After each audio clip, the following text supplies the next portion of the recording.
안녕하십니까? 4월 28일 화요일 영국의 소리방송 뉴스데스크의 뉴스거리입니다. 코비드-19 환자와 사망자 오늘 현재 통계입니다. 먼저 글로벌 숫자입니다.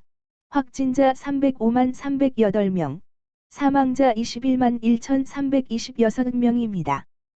영국은 확진자 15만 7149명, 사망자 2만 1092명입니다.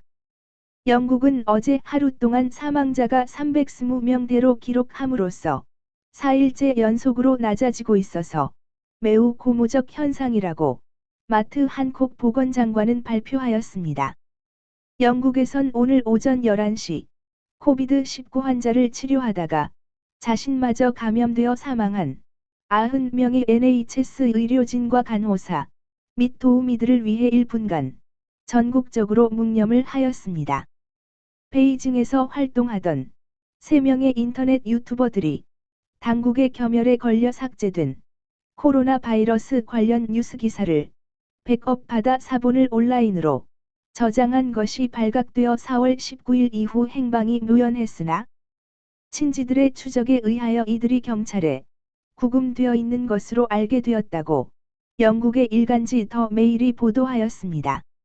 중국에서 작년 12월 중순 파렴 환자들을 치료하던 중 코로나 바이러스를 조심해야 한다고 당국에 보고하고 주위에 경고했던 34살의 의사 리 웬리앙을 다시 평가하는 분위기가 시민들 사이에 조성되고 있다고 더 메일이 보도했다.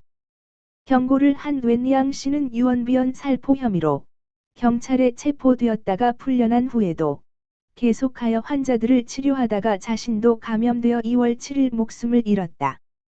다음은 박지현 제작팀장이 작성한 북한 관련 소식입니다. 영국 런던 주재 왕립합동군사연구소인 로텔 유나이티드 서비스 인스티튜트는 지난주 24일 아프리카에서의 북한의 확산금융이라는 주제의 보고서를 발표했습니다. 확산금융은 핵과 생화학 무기 등 대량 살상 무기 제조와 획득에 사용될 자금이 금융 서비스를 돕는 행위입니다.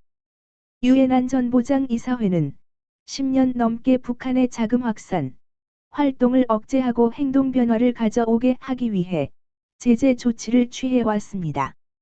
보고서는 앙골라, 에티오피아, 우간다, 잠비아 등 남동부 아프리카 최소 13개국에서 군사협력, 건설 및 조각상 사업, 야생동물 밀매, 북한 노동자 송출, 사이버 범죄 등 북한이 유엔 안보리 제재 위반 행위가 여전히 이루어지고 있다고 밝혔습니다.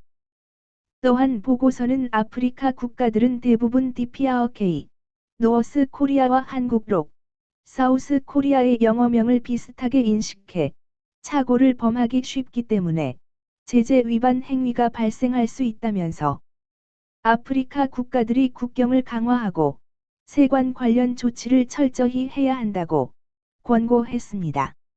한편 유엔 안보리 대북제재위원회가 이번 보고서를 토대로 아프리카에서 북한과 무기 거래 등 군사적으로 협력한 정황도 있어서 조사가 진행 중이라고 밝혔습니다. 다음은 미국에서 모바일 앱 설치에 따른 소비자 보호 법안 관련 사항입니다. 미 공화당 짐 뱅크스 하원의원이 최근 해외 모바일 앱 설치에 관한 온라인 소비자 보호 법안을 발의했다고 미국의 BOA 코리아가 밝혔습니다. 법안은 연방거래위원회가 미국에서 모바일 앱을 판매 혹은 제공하는 온라인 상점 운영자들이 반드시 다음과 같은 경고를 소비자들에게 공개하도록 했습니다. 뱅크스 의원은 성명을 통해 해외 적국들이 모바일 앱에 저장된 데이터를 미국의 이익에 반하는 곳에서 악용할 수 있다는 우려 때문에 법안을 발의했다고 밝혔습니다. 특히 러시아의 페이스앱과 중국의 틱톡과 같은 해외 정부가 통제하는 메신저 앱에 대한 사이버 안보 우려가 증폭되고 있다고 뱅크스 의원은 지적했습니다. 법안은 러시아와 중국뿐 아니라 북한도 우려 국가로 지목했습니다. 법안은 북한과 중국, 러시아, 이란, 시리아, 수단에서 개발 혹은 주로 운용되고 있는 모바일 앱이 이런 조항의 적용을 받는다고 명시했습니다. 또 국제 테러리즘을 반복적으로 지원해 온 것으로 판단되는 해외 국가들이 해당된다고 밝혔습니다. 법안은 온라인 상점 운영자 혹은 해외 모바일 앱 개발자가 이런 투의 공지를 의도적으로 하지 않을 경우 FTC의 불공정, 사기 행위 규정에 따라 처벌받도록 했습니다. 업체의 경우 위반 건당 5만 달러의 벌금이 부과되며 개인의 경우 벌금 혹은 최대 2년의 징역형이 선고될 수 있습니다. 유익한 내용이었다면 좋아요와 구독도 눌러주세요. 감사합니다.